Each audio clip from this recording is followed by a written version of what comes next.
ओम श्री गणेशाय नमः। गणेश चतुर्थी व्रत के बारे में बहुत सारी कथाएं हैं, जिनमें एक पौराणिक कथा के अनुसार एक बार भगवान शिव तथा माता पार्वती नर्मदा नदी के किनारे बैठे थे। वहाँ माता पार्वती ने भगवान शिव से समय व्यतीत करने के लिए चौपड़ खेलने को कहा।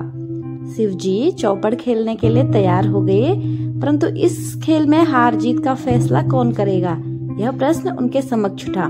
तो भगवान शिव जी ने कुछ तिनके एकत्रित कर उनका एक पुतला बनाकर उसकी प्राण प्रतिष्ठा कर दी और पुतले से कहा, बेटा हम चौपड़ खेलना चाहते हैं, परंतु हमारी हार जीत का फैसला करने वाला कोई नहीं है, इसलिए तुम बताना कि हम दोनों में से कौन हारा और कौन जीता।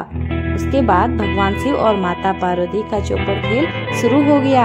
यह खेल 3 बार खेला गया और संयोग से तीनों बार माता पार्वती ही जीत गई। खेल समाप्त होने के बाद बालक से हार जीत का फैसला करने के लिए कहा गया, तो उस बालक ने महादेव को विजयी बताया। यह सुनकर माता पार्वती क्रोधित हो गई और क्रोध में उन्होंने बालक को लंगड़ा होने, कीचड़ में पड़े रहने का श्राप दे दिया। बालक ने माता पार्वती से माफी मांगी और कहा कि यह मुझसे अज्ञातवश हुआ है, मैंने किसी द्वेष भाव से ऐसा नहीं किया। बालक द्वारा क्षमा मांगने पर माता ने कहा, यह गणेश पूजन के लिए नाग कन्याएं आएंगी, उनके कहे अनुसार तुम गणेश व्रत करो, ऐसा करने से तुम मुझे प्राप्त करोगे। यह कहकर माता पार्वती शिव के साथ कैलाश पर्वत चली गई। 1 वर्ष के बाद उस स्थान पर नाग कन्याएं आई। तब नाग कन्याओं से श्री गणेश के व्रत की विधि मालूम करने पर उस बालक ने 21 दिन लगातार श्री गणेश जी का व्रत किया। उसकी श्रद्धा से गणेश जी प्रसन्न हुए। उन्होंने बालक को मनोवांछित फल मांगने के लिए कहा।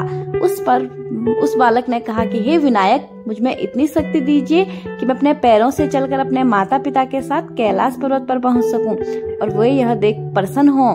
तब बालक को वरदान देकर श्री गणेश जी अंतर्ध्यान हो गए।